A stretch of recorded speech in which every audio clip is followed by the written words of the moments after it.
അപ്പത്തിന്റെ ഇടിയപ്പത്തിന്റെയും പുട്ടിന്റെയൊക്കെ കൂടെ കഴിക്കാൻ പറ്റുന്ന നല്ല ടേസ്റ്റി ആയിട്ടുള്ള ഒരു ഗ്രീൻ പീസ് കറിയുടെ റെസിപ്പിയാണ് കേട്ടോ. അപ്പൊ അതിന് വേണ്ടിയിട്ടേ നമ്മൾ ഒരു ഉരുളിയിലേക്ക് വെളിച്ചെണ്ണ ഒഴിച്ചു കൊടുത്തു. വെളിച്ചെണ്ണ ചൂടായപ്പോൾ കടുക് മൂപ്പിച്ചെടുത്തു.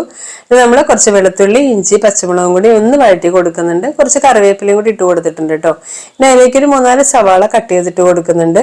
നന്നായിട്ട് സവാളയുടെ ഒക്കെ കളറ് നന്നായിട്ടൊന്ന് ചേഞ്ച് ആയിട്ട് വരട്ടെ കേട്ടോ. അപ്പൊ നമ്മൾ എന്ത് കറികൾ ഉണ്ടാക്കിയാലും സവാളയൊക്കെ നന്നായിട്ട് ബ്രൗൺ കളറായിട്ട് വരുമ്പോഴാണ് ആ കറികൾക്കൊക്കെ നല്ല സ്വാദ് ഉണ്ടാവുള്ളൂ കേട്ടോ.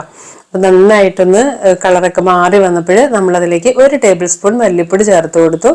ഇനി ഒരു 1/2 ടീസ്പൂൺ മഞ്ഞൾപ്പൊടിയും കൂടെ ചേർത്ത് കൊടുത്തിട്ടുണ്ട്. അതിന്റെ റോ ടേസ്റ്റ് ഒക്കെ മാറുന്നവരെ ഒന്ന് വഴറ്റി കൊടുക്കാം. ഇനി നമുക്കതിലേക്ക് തക്കാളിയാണ് ചേർത്ത് കൊടുക്കേണ്ടത്. അപ്പൊ ഈ പൊടികളുടെയൊക്കെ റോ ടേസ്റ്റ് ഒക്കെ മാറി വന്നപ്പോഴത്തേക്കും ഞാനിതിലേക്ക് തക്കാളി ചേർത്ത് കൊടുക്കുകയാണ്. ഒരു 2-3 തക്കാളി ഉണ്ട് കേട്ടോ. തക്കാളി ചേർത്ത് കൊടുത്തിട്ട് ഒരല്പം വെള്ളം കൂടി ഒഴിച്ച് കൊടുക്കുന്നുണ്ട്. തക്കാളിയൊക്കെ നന്നായിട്ടൊന്ന് പേസ്റ്റ് ആയിട്ട് വരാൻ വേണ്ടിയിട്ട്. അപ്പൊ തക്കാളിയൊക്കെ നന്നായിട്ട് പേസ്റ്റ് ആയി വന്നപ്പോഴത്തേക്കും നമ്മളിവിടെ ഒരു 3/4 കിലോയോളം ഗ്രീൻ പീസ് ഒരല്പം മഞ്ഞൾപ്പൊടിയും ഉപ്പും ഇട്ടിട്ടൊന്ന് വേവിച്ച് വെച്ചതാണ് കേട്ടോ.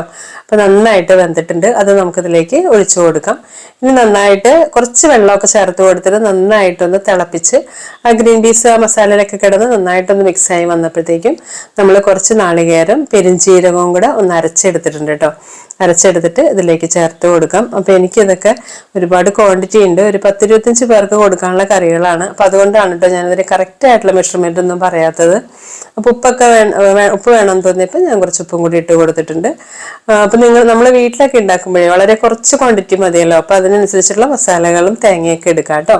ഇനി ഒരു 5 മിനിറ്റോളം ആ ഒരു നാളികേരമൊക്കെ ചേർത്തിട്ട് നന്നായിട്ടൊന്ന് മിക്സായി കിടന്ന് തിളച്ച് കുറുകി വന്നപ്പോഴത്തേക്കും നമ്മൾ കുറച്ച് മല്ലിയില ഇട്ട് കൊടുത്തു, ഓഫ് ചെയ്ത് കൊടുത്തു കേട്ടോ. അപ്പൊ ഇഷ്ടമായാൽ ഒന്ന് ഫോളോ ചെയ്യാൻ മറക്കല്ലേ.